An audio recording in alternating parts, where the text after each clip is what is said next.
आज मु गोटे गोली रे तीनटा शिकार करते भाविली ना दीटा शिकार करवा भावुंट कि किसी शिकार करी ना ना सेमती किसी ना शिकार हो गोटे मसलार मु दी प्रकार भजा बनई तो केमी बनई आपण मैंने वीडियो को लास्ट पर्यटन देखते जानीपारे आते सब परिवा देखिकी भावुं कौन कौन सब बनाब तो निश्चिंत भाव में बनाब सब आपण मैंने वीडियो को देखूँ आउ लाइक शेयर सब्सक्राइब जब न कर ताहले जल्दी जल्दी जातु लाइक शेयर एंड सब्सक्राइब कर दिंतु आ मोर पूरा वीडियो देखूँ केते भल खाଇବା बनई आ कौन कौन बनई ता पूर्वर मो साई सपना लाइफस्टाइल चैनल को आपण मन समस्त को स्वागत करुच्ची।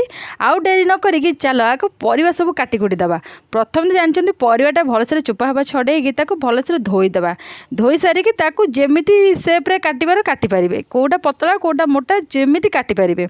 तो प्रथम मुझे कौन कलर पूरा चोपा हवा छड़े टी सीझाई छाड़देवी। तो सीझाई मुझे कौन कर डिश रे पानी नहीं जाइए अल्प लुण पकई आउ कलरा को पकई यही 5टा कलरा 5-6टा कलरा ही बढ़िया माने मसला दिया भजाटा हम आ बहुत ही बढ़िया लगे। सेमती बेसी बड़ मेम्बर ना एत बड़ा भजा करी सेमती किसी ना तापर कलरा को पूरा छाड़ दे सीझाई सी सीझु था सेपटे एपटे कौन करना पोटल को पूरा सरू सरू करके काटिदेवा। आपन चाहिए जमी हिसाब से काटिपारे पूरा सरू सरू कर काटिदे ता देहरे आलू पकेबी आलू भी सरू सरू कर काटिदे तापर कौन करना मुझे पियाज नहीं जाइए मसला बटापी रसुण पियाज सोरिष जीरा आउ हूँ पोस्तक आउ सुखिला लंका यही जिनसा मसला नहीं जाइए। आपन चाहिए धनिया पत्र पकई पारे ना सुखिला जो गोटा धनिया से पकई पारे आ सोरिष मसला नॉर्मली जमती बटा हुए सेमती बाटी पारे अल्प टे पानी देकी पेस्ट गोटे बनईदे काठ काठ पेस्ट बेसी पानिया पेस्ट बनईबेनी बन सारापर को माने से जो परिवार दवाई सुविधा हम बेसी पानिया करदे भी सी रही बाहर जीव ता भितर तापर एक अल्प पानी दे पेस्ट बनईदेवा पेस्ट बन सारापर भजाटा गोटे करवा सेटा हूँ पोटलर भजा आ नॉर्मली पोटल भजा तो समस्त पसंद आ पखाल सहित खास करके पोटल भजा मस्त लगे पूरा खायापाई।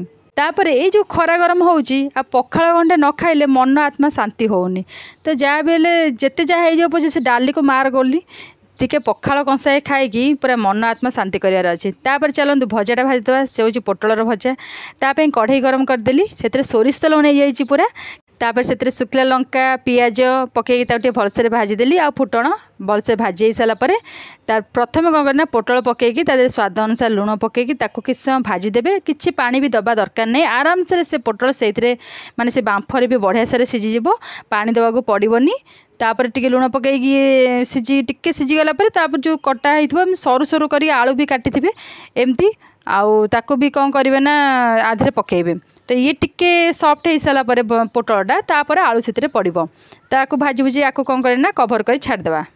आपण मैंने समस्ते मोर सब वीडियो को देखु था मो चैनल को जाइए बहुत सारा वीडियो अच्छी आपण मैंने देखूँ आउ भल लगे लाइक शेयर एंड सब्सक्राइब करूँ आउ आपण मान डिमांड किसी वीडियो आपण मैंने चाहूँगी मुझे निश्चित भाव में नहीं आसबि मत खाली कमेंट सेक्शन में मत कमेंट्स करी कहतु बास। एबे देखो पोटल भजाटा बढ़िया से पूरा टिके सॉफ्ट हो गलानी आउ देखो सरू सरू कर पूरा आलू को काटिक रखी ए पकईदेली एपट सेपट कर भाजी देकी भी घोड़ेदेवा घोड़े घोड़े भाजिले टी सी पूरा आलू आउ पोटल सब सॉफ्ट होगी पूरा जमी सीझला भाया पूरा हो देखो बढ़िया से सीझी सीझी आसला आउ टे सीझीगला जाइए आदि हल्दी गुंड पकेबे जमा भी फास्ट रू पकेबेनी आगु हल्दी गुंड लास्ट को पकेबे। तो ये कौन करिया ना हल्दी गुंड पकईकी आपको भलसे गोले गाड़ी देकी तापर पोड़पोड़िया हवा पर्यंत ताकू टिके भाजिबे टिके पोड़पोड़िया हेले ही तो भजाटा टेस्ट भल आसीबो आ खाया को बहुत भल लागिबो। आ हाँ स्टील कड़े रे यदि आपण भजा करेंगे ताले छाड़ से भजार टेस्ट थिबो ना से पोड़पोड़ हम से पूरा पोड़ी पाड़ी सब लगिଯିब।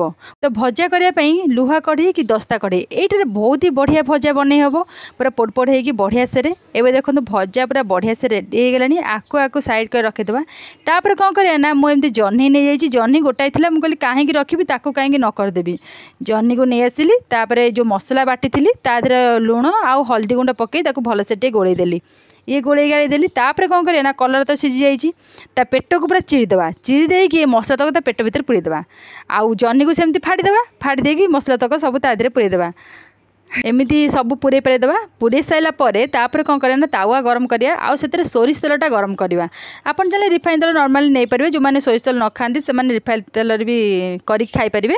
तो सोरिष तेल टेस्ट टी अलग प्रकार भजा सब करने तो एम सब मसला तक पूरे पार देकी तापर कौन करवा ना आस्ते आस्ते भाजवा। ଆଉ ଏ ଖରା ଦିନରେ କାହାକୁ ପଖାଳ ସହିତ ଏମିତି ଭଜା ଖାଇବାକୁ ଭଲ ଲାଗେ ମୋତେ ନିଶ୍ଚିନ୍ତ କମେଣ୍ଟସ୍ କରି ତ ଥରେ କହିବେ। ଆଉ ଓଡ଼ିଆ ମାନେ ଜାଣିଥିବେ ପଖାଳ ତ ନିହାତି ଦରକାର। ଆଉ ନ ଖାଇଲେ ମାନେ ସତ କଥା ମାନେ ଶାନ୍ତି ବି ଲାଗେନି ଦିନ ସାରା ଟିକେ ପଖାଳ ଗଣ୍ଡାଏ ନହେଲେ। ଆପଣମାନେ ବି ପଖାଳ ଯଦି ଖାଇବାକୁ ଚାହୁଁଛନ୍ତି ଏମିତି ସବୁ ଭଜା କରି ଖାଆନ୍ତୁ, ବହୁତ ହି ବଢ଼ିଆ ଲାଗିବ ପଖାଳ ସହିତ। ତାପରେ ତାୱା ଏବେ ଗରମ କରିଦେଲି, ତା ଦେହରେ ସୋରିଷ ତେଲ ଗରମ କରିଦେଲି। ପ୍ରଥମେ ଜହ୍ନିଟା ଯେଉଁ ଅଛି ତାକୁ ଆଗେ ଭାଜିଦେବା। ଜହ୍ନିଟାକୁ ତେଲରେ ପକାଇଦେଲି, ଆଉ ତାକୁ କ'ଣ ନା ଘୋରେଇଦେଲି। ତାପରେ କିଛି ସମୟ ପରେ କ'ଣ କରିବେ ନା ପୁଣି ବାହାର କରିଦେବେ କଭରଟା। ତାପରେ ଜହ୍ନିଟାକୁ ଆଉ ଗୋଟେ ଓଲଟା ଦେଇଦେବେ, ତାପରେ ପୁଣି ଘୋରେଇଦେବେ। ସେ ଆରାମସେ ସିଝିକି ସଫ୍ଟ ହେଇଯିବ, ଜମା ବି ବେଶୀ ସମୟ ଲାଗିବନି। ପ୍ରାୟ କମ୍ ଜାଳରେ ଆକୁ କରିବେ, ଆଉ ବେଶୀ ଜାଳ ଦେଇକି ଜମା କରିବେନି, ନହେଲେ ପୁରା ଜହ୍ନି ପୋଡ଼ିଯିବ, ସେ ମସଲା ପୋଡ଼ିଯିବ, ଆଉ ଖାଇବାକୁ କିଛି ରହିବନି। ତ ସେଥିଲାଗି ପୁରା କମ୍ ଜାଳ ଦେଇକି ଆରାମସେ ଧୀରେ ସୁସ୍ଥେ କରିବେ, ବହୁତ ହି ବଢ଼ିଆ ଲାଗିବ। ବାସ୍ ଜହ୍ନି ଭଜା ହେଇଗଲା। ଏବେ ରହିଲା କଲରା ଭଜା। କଲରାକୁ ବି ସେମିତି ଠିକ୍ କରିବେ, ପୁରା ଆରାମସେ ଜାଳ କମ୍ ଦେଇକି ପୁରା ତାୱାରେ ତେଲ ଦେଇକି ତାକୁ ପକାଇଦେବେ ପ୍ରଥମେ କଲରାକୁ, ତାପରେ ତାକୁ ଘୋଡ଼େଇଦେବେ। ଘୋଡ଼େଇ ସାରିକି କ'ଣ କରିବେ ନା ପୁଣି ଦେଖିଦେବେ ହେଇଗଲା କି ନାହିଁ କିଛି ସମୟ ପରେ, ତାକୁ ପୁଣି ଏପଟ ସେପଟ କରିଦେବେ। କରିସାରିକି ପୁଣି ଯେଉଁ ଆଉ ଗୋଟେ ଜିନିଷ ହେଉଛି ଏବେ ଦେଖନ୍ତୁ, ତାପରେ ତ ମସଲା କଲରା ଟିକେ ମସଲା ରହିଲେ ଭଲ ଲାଗିବ। ତ ଆଉ ଉପରେ ତ ଭିତରେ ସବୁ ମସଲା ରହିଗଲା, ଉପରେ ତ କିଛି ମସଲା ନାହିଁ। ତ ବାକି ଯେଉଁ ମସଲା ତକ ଥିଲା ମୁଁ କ'ଣ କଲି ନା ତା ଉପରେ ପକାଇଦେଲି। ଉପରେ ପକାଇ ଦେଇକି ତାକୁ କ'ଣ କଲି ନା ଏପଟ ସେପଟ କରି ଟିକେ ଭାଜିଦେବି। ତାପରେ ଟିକେ ପୋଡ଼ିପୋଡ଼ିଆ ହେଇକି ଭଜା ହେଇଗଲା, ଓ ପୁରା ମସ୍ତ ଲାଗିବ ଖାଇବା ପାଇଁ, ଆଉ ବହୁତ ହି ବଢ଼ିଆ ଲାଗିବ କଲରା ଖାଇବା ପାଇଁ। ଆପଣମାନେ ଯେଉଁମାନେ କଲରା ନ ଖାଉଛନ୍ତି ଏମିତି କରି ଖାଆନ୍ତୁ, ବହୁତ ହି ବଢ଼ିଆ ଲାଗିବ। ଆଉ ଯଦି ଥରେ ଏମିତି ବନେଇ ଖାଆନ୍ତୁ, ସବୁବେଳେ ଖାଇବା ପାଇଁ ଭଲ ଲାଗିବ। ମାନେ ପ୍ରାୟ ଲୋକ ଦେଖିବେ ଏମିତି କଲରା ମସଲା ତାଙ୍କୁ ଖାଇବା ପାଇଁ ଏତେ ଭଲ ଲାଗେ ଯେ ପୁରା ପାଗଳ ଖାଇବା ପାଇଁ। ତ ବହୁତ ହି ବଢ଼ିଆ ଲାଗିବ, ଆପଣମାନେ ନିଶ୍ଚିନ୍ତ ଟ୍ରାଏ କରି ଖାଆନ୍ତୁ। ଲାଷ୍ଟକୁ ଏମିତି ଦବେଇ ତାକୁ ଟିକେ ପୋଡ଼ କରି ଭାଜିଦେବେ। ଏବେ ସବୁ ଗରମା ଗରମ ତ ଆସ୍ତେ ଆସ୍ତେ ସବୁ ରେଡ଼ି ହେଇଗଲାଣି। ଆଉ ତ ଏବେ ତ ଆମ୍ବ ବହୁତ ହି ବଢ଼ିଆ ଆସୁଛି, ମିଠା ଆମ୍ବ।